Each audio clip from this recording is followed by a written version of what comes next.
Hi, I'm Deborah Lamata, and this is Women Entrepreneur Spotlight. I started this podcast because I believe that every woman entrepreneur has a story to tell, and by sharing that story, she could be helping the next woman entrepreneur looking for some guidance.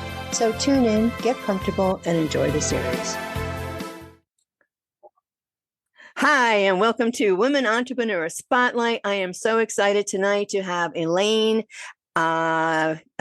Johnson, and we're going to call her EJ. We have Donna Cheatham, and they are the moms to Maevis. And if you aren't following Maevis on Facebook, it is Maevis The FIP Warrior. And we're going to talk about Maevis in this interview. And I'm really excited about doing that. Not only has Maevis been a warrior of FIP, Maevis was also a rescue kitten. And Donna and EJ, as I said, are Maevis's moms and has rescued not only Maevis, but you have other rescues in your household also. So thank you both. And how are you? And how is Maevis?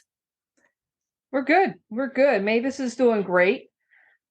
She's been considered cured now for 3 weeks, almost a month. Wow. It's been a long journey, but yeah, no, we're doing great. Thanks for having us. Oh, you are welcome. So just to get us warmed up a little bit, I usually ask 2 questions to get us warmed up. But I want to know, this has been a long journey for Maevis and for the both of you. Has there been a silly moment that you can share about Maevis and all this that has made you chuckle? Yeah, she's gotten to a point where she fetches toys. And when she brings her toys from downstairs to upstairs, she chirps and purrs and that's how we know she's bringing a toy upstairs. Oh my gosh, I love it. And again, if you want to follow, you have to follow Maevis because she's the sweetest little black cat that I have seen. It is Maevis, the FIP Warrior, and we will get into what the FIP stands for in a little bit. And as I said, Maevis isn't your only rescue, correct? That is correct. We have 3 other rescue cats. 2 that came from the same rescue, 1 that was actually found we have 7 rescue dogs. We have a rabbit and we have a guinea pig plus a whole flock of chickens. Oh my gosh. Have you all both had the love of animals? That is great. That is really awesome that you have opened your hearts and opened your home to all those fur babies. Oh my gosh. You said a rabbit too, right? Yes. Mm-hmm. Yeah. Yes. That is one busy household. Wouldn't have it any other way. Yeah, I bet. Oh my gosh. And very busy. And Maevis has certainly proven to be a very special rescue. Would you like to share what you both do when you're not spoiling Maevis? Well, we both work in pet retail and we like to travel and spoil all of our fur kids. There's no better way than doing that. Let me tell you. Absolutely 100%. So who helps Maevis write her posts on Facebook? That would be Donna. That would be me. Oh, that is you, Donna? Okay. Yes, right. I am the translator. Okay. And Maevis does a great job with her posts on Facebook. So we'll get into the journey. Is that what really prompted you to get the word out on FIP to start a page for Maevis? Yes. Yeah. A lot of people don't realize that there is a cure for it. And going through it firsthand made us realize just how little information there is out there for people that have cats with FIP. Okay. Yeah. I as I said, I wasn't aware of it until I came across Maevis's page through our mutual friend, Naomi Girk, who connects about 1,001 people throughout Delaware with rescues. So Maevis's story starts as a stray kitten, and there was an organization that took her in and her litter mates. Is that correct? That is correct. It was her and 4 other kittens, including her mom, and they were taken in by a rescue called Judges Park up in Pennsylvania. Oh, they're in Pennsylvania. Wow. Yes. Now, are you located up north or are you in PA? We're in Smyrna. You're in Smyrna. Oh, okay. All right. Okay. So Judges? I'm sorry. What was Park? Judges Park. And so what is the process when, these rescues, and these rescues are just awesome. I have had the honor of speaking to many different rescues and the organizations themselves. It's a big undertaking, and you have all these rescues. What is the process when these rescues take in a stray or a litter? Well, Maevis's, they were found, so they were strays. When they get them, they take them to the vet. They have them tested for the diseases that can be tested for, generally feline leukemia and FIV.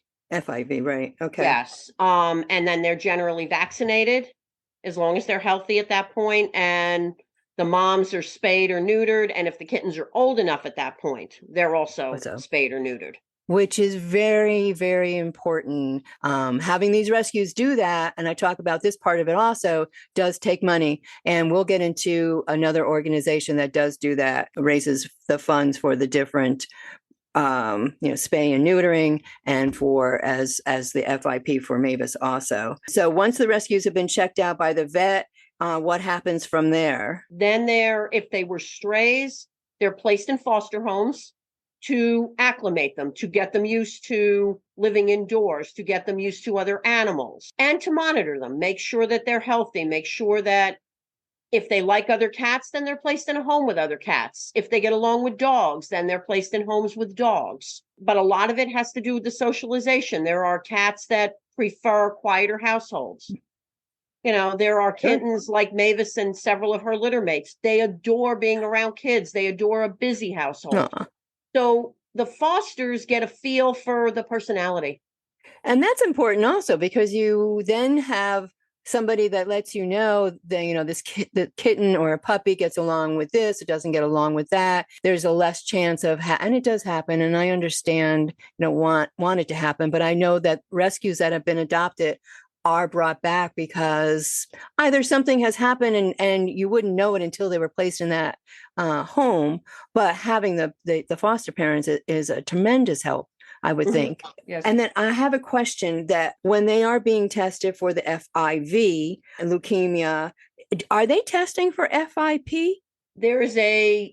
Or can you test? Generally, the diagnosis is made based on symptoms. Okay. It's based on blood work. It's based on x-rays. It's based on what the cat's symptoms at the time are. Okay.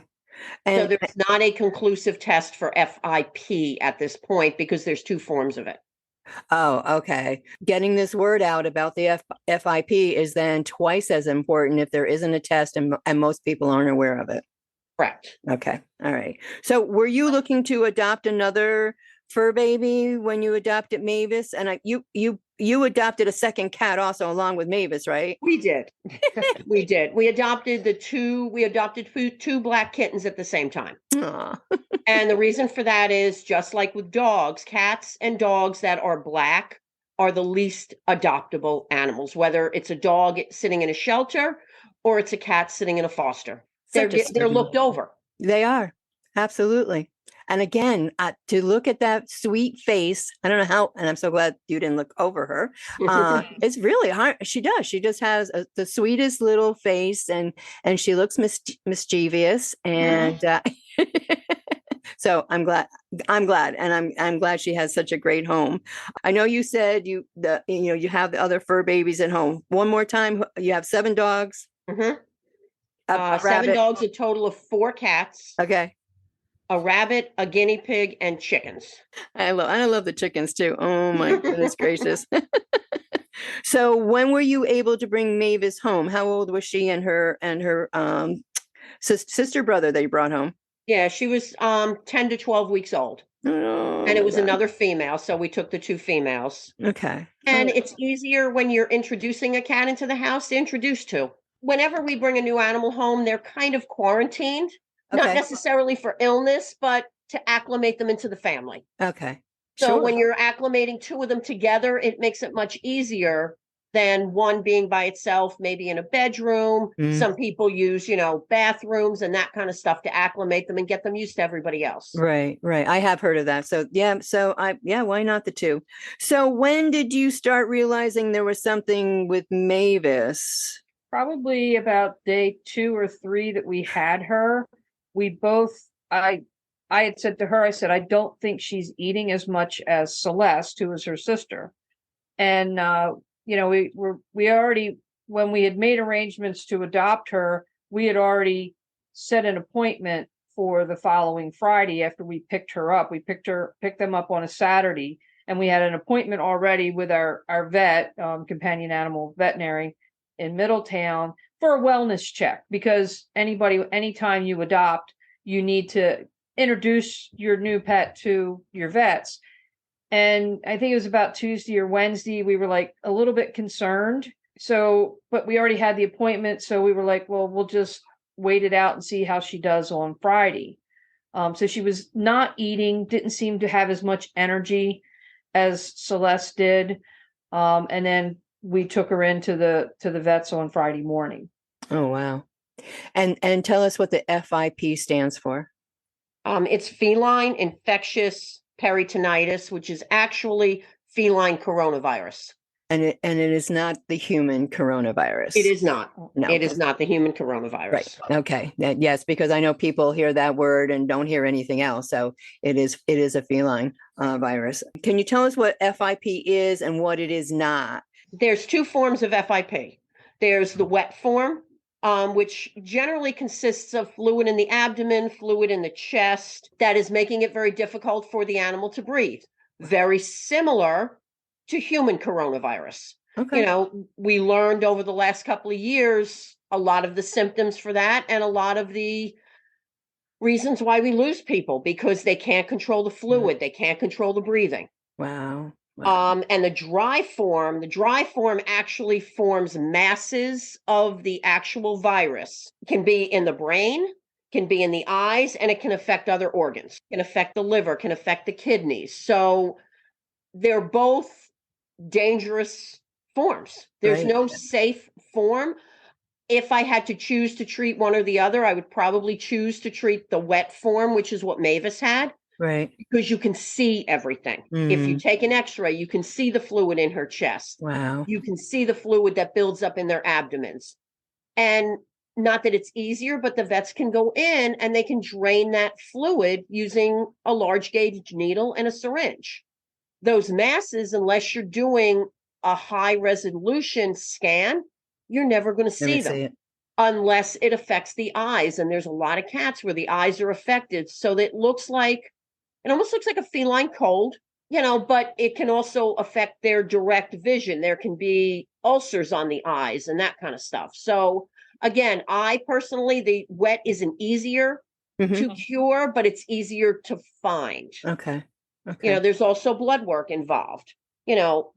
Unfortunately, 80% of the cases affect cats that are 2 years and younger. I was going to ask, is there an age bracket for them? Most common in kittens, 4 to 12 months. There is a vaccine for FIP. The effectiveness of it is not very high. And in most cases, by the time those cats are being vaccinated, they've already got the disease laying dormant in their body. And at one time, there was no cure, there was no vaccine, there was no treatment for the FIP at one time. Correct. So at least we've come this far that there is a non-approved treatment. Non-approved treatment. Thank you. Exactly. But just going back real quick. So Companion Animal Veterinary Associates in Middletown, I'm sure they had seen other cases of FIP prior. So when you brought Maevis into them and they did the blood work, did they have any kind of knowledge of maybe that's what it was? What happened at the initial appointment was prior to taking Maevis up there, she was lethargic and wasn't eating, but was not having any breathing issues. When we took her up, she was we figured it was because of the car ride that she was really kind of having a difficulty breathing. And they went through her exam and they we thought, well, maybe she's just got a little upper respiratory starting or stress type thing. So we weren't really certain that it was that. Neither one of us, at least I hadn't thought that it was something more serious than that until we got home later that night and she was literally sitting open mouth breathing. And we ended up taking her to Delmarva Emergency Veterinary Hospital. Oh, I've heard of them. Mm-hmm. Yeah.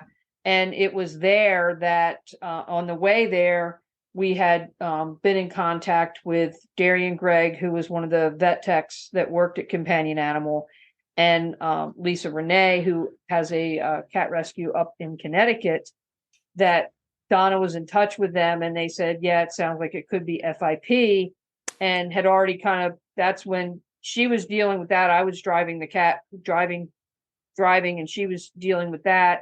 By the time we got to Delmarva, she told the vet when they came out that we think she may have FIP, and we understand that there's a treatment that's not approved. And they said, well, we'll do what we can. They took her in, and they actually drained 0.25 or 25 25 cc's. 25 cc's of fluid from around heart.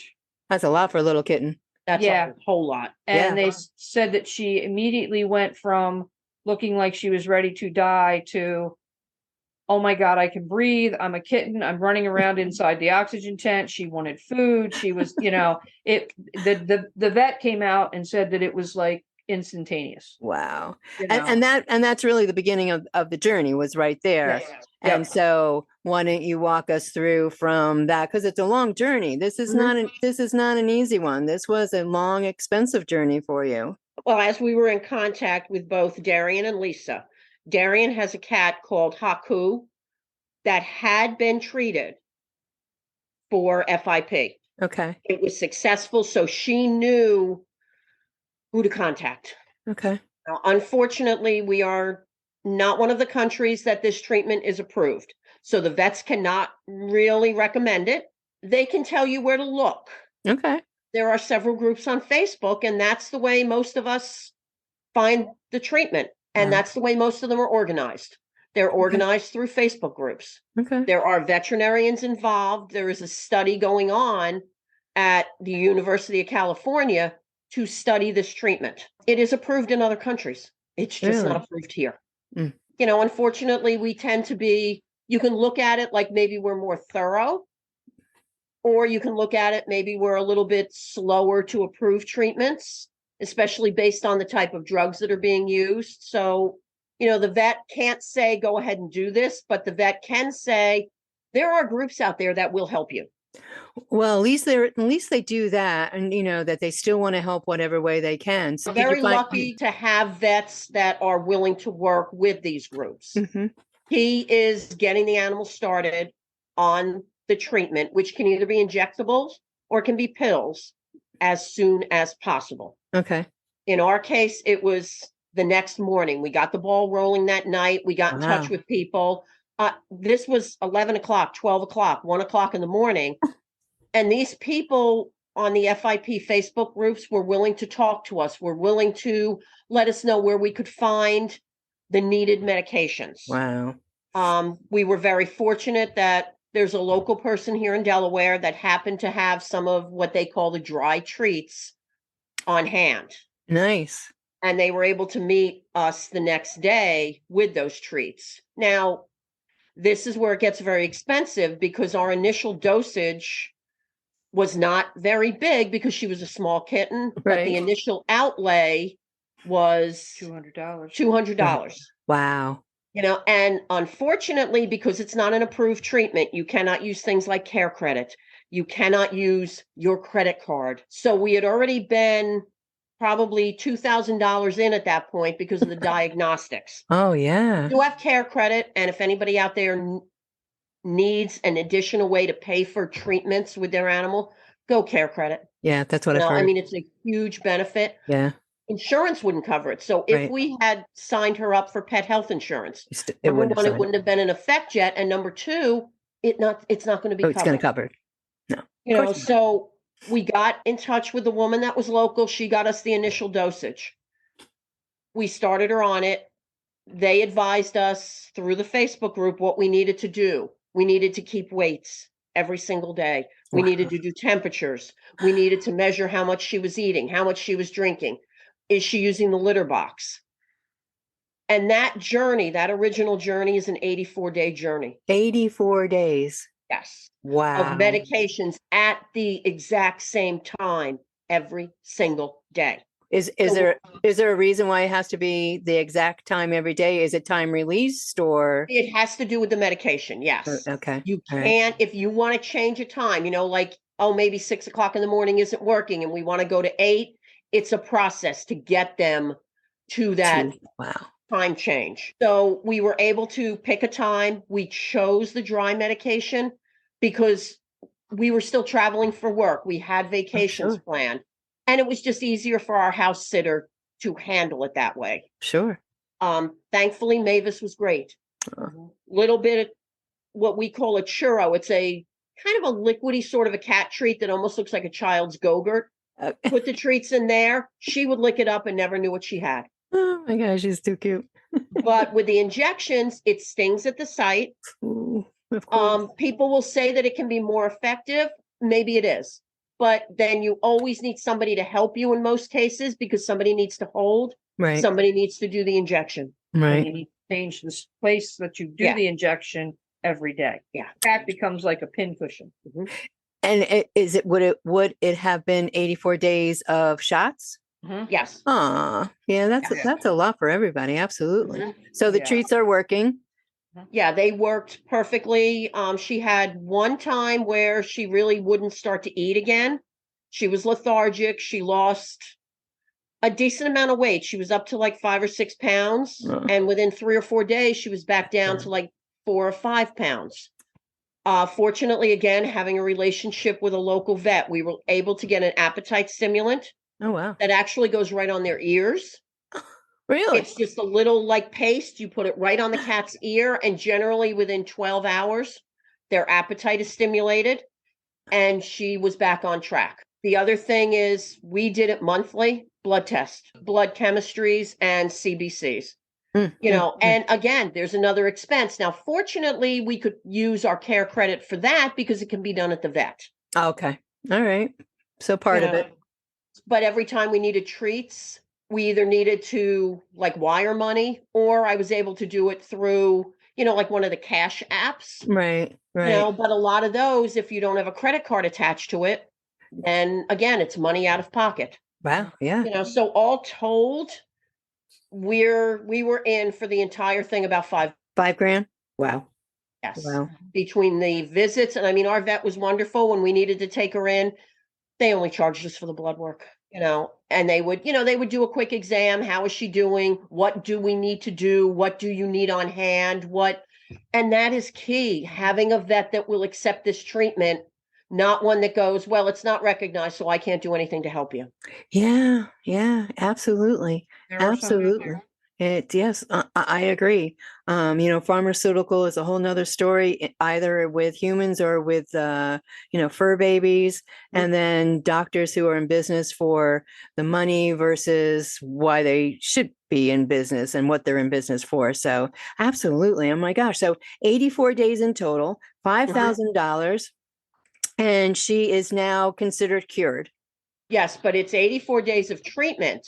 Oh, then an additional 84 days of observation, talking about 168 days from start to finish. And when was her last day of treatment? So how many days in are you into observation? Last day of treatment was November, right before Thanksgiving. Yeah, right before Thanksgiving, and her last day of observation was about 3 weeks ago. Yeah. Congratulations, Maevis. Oh my gosh, that is awesome. So she's just fine now. Yes. She just graduated. Yeah. And with all that, so she's gained the weight that she needs to stay healthy with, and no side effects or anything like that. Last weight, she was over 10 pounds. Oh my God. Yeah. And I do follow her, like I said, on Facebook, and she was a little peanut from the beginning.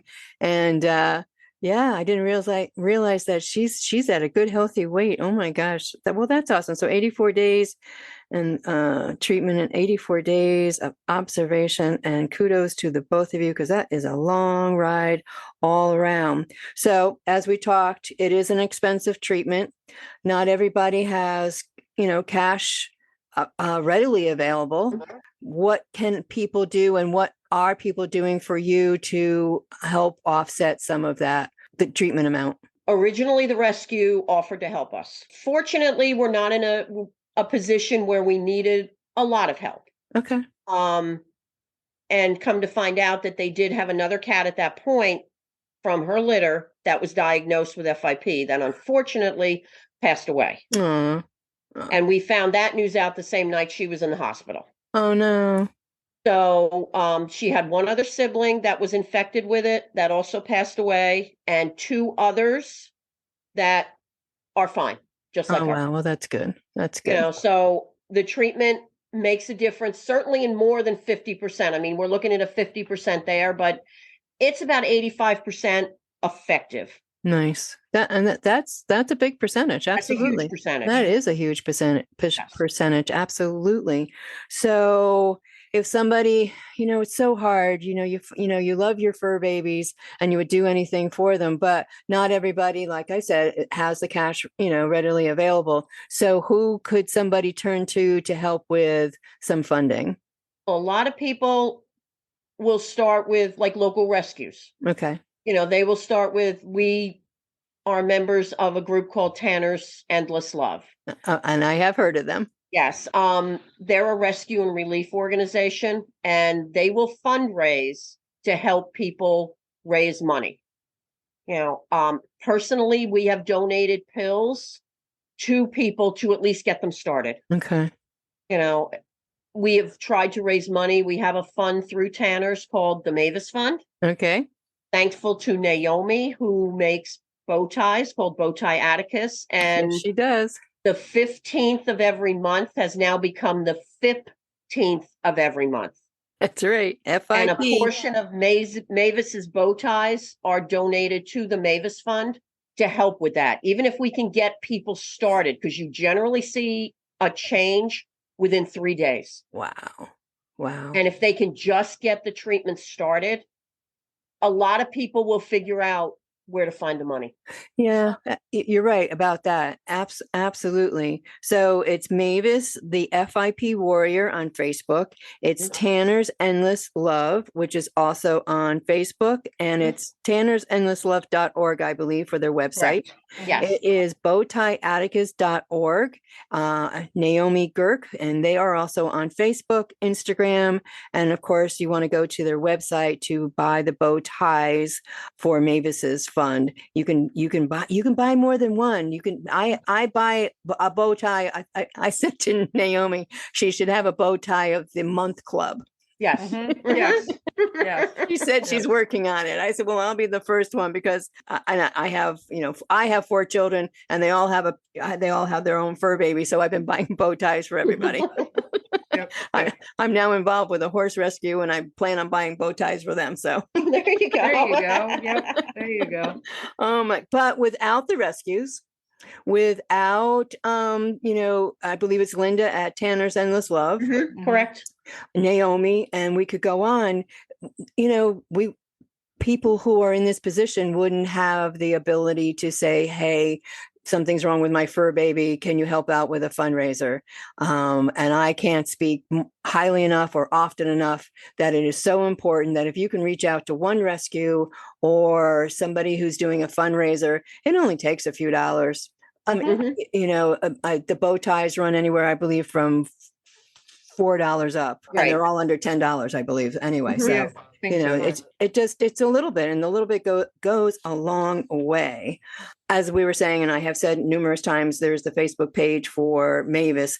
And have you any statistics from her page that have helped other people? I'm sure you have your followers. Yes, I have had 4 people reach out to me. I have reached out to several people right here in Delaware. One woman owns a business.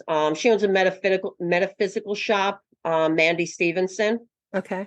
And she had a cat with kind of off symptoms. She posted on her page that she's just not doing well. The doctors thought it was FIV, but they weren't sure, and then came back with, well, now they think it's FIP and we're going to have to put her to sleep. Oh.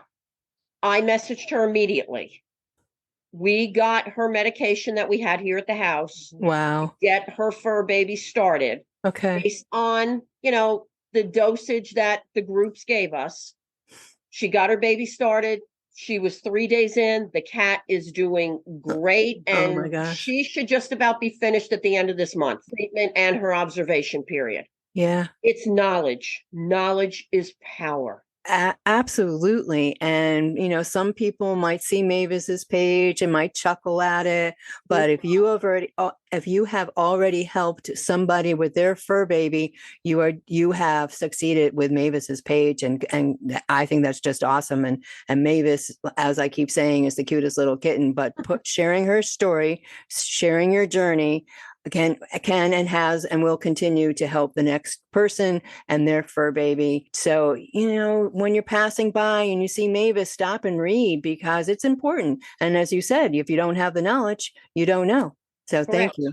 Thank you. Thank you. Thank you. So I know Maevis's story doesn't end here. I believe there's bigger and greater things for Maevis and for the both of you. So what's next with telling her story? Next is I'm in touch with a publisher, and we're hoping to write a kid's book about Maevis's journey. I think that's awesome, because right there is the knowledge is power. Yes. Because you know what? Kids understand no child wants to lose their pet. No child wants to have to go to the vet. No vet wants to tell a child that we can't fix your cat. And if we can get this book off the ground and we want to keep it affordable, every single penny of it will go to helping other cats. Oh, that is just great. That is awesome. It's going to be a while. The publisher that I spoke with, she told me probably 18 months. Okay. I'm not giving up. No. And the more people that understand it and the more funding that we can come up with from the rescues, even people having to use their credit cards. Yes, it's very expensive to take a cash advance. $5,000 is a lot of money for people. I understand that. And even if we can help them with half of that. Right. Right. We can save animals and we can make a difference, because this University of California study, every one of us that's participating through these Facebook groups, right, we have charts to keep track of. All of this data is going to UC California. Oh, wow. So eventually we're going to get it passed. We're going to get the treatment approved. That doesn't necessarily mean it's going to be cheaper, but it's going to mean that there's going to be more ways for people to pay for it. And just having an easier access to it. Yeah. Again, because right now it's all done through the mail. It's done through the post office, and it's done kind of quietly under the radar. Yeah. So to speak. They know that the medication is traveling and it's all vet prescribed. Right. But because the FDA hasn't approved it for use in cats. Right. Our veterinarians can't prescribe it. No.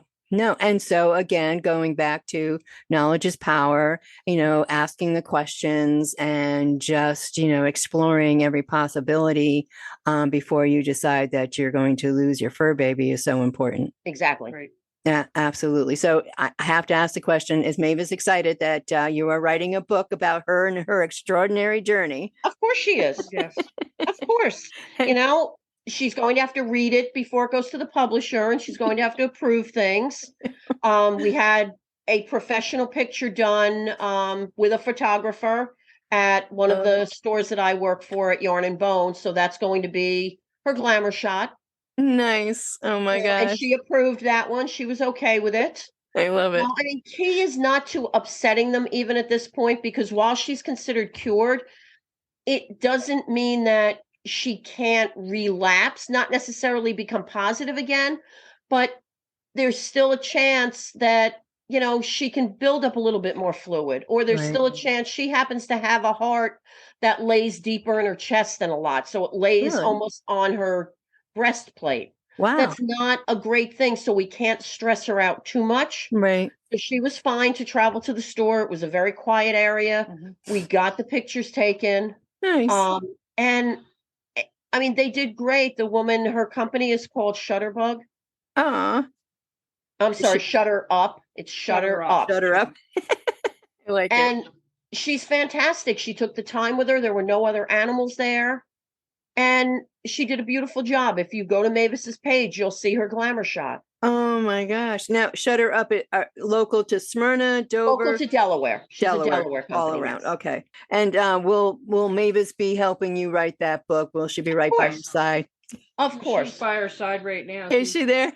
So she still has to, like you said, she's still healing. She still has to be a little bit guarded. And they won't ever do vaccines. They don't ever want her vaccinated. Okay. Because you don't want to you don't want to excite or overstimulate their immune system.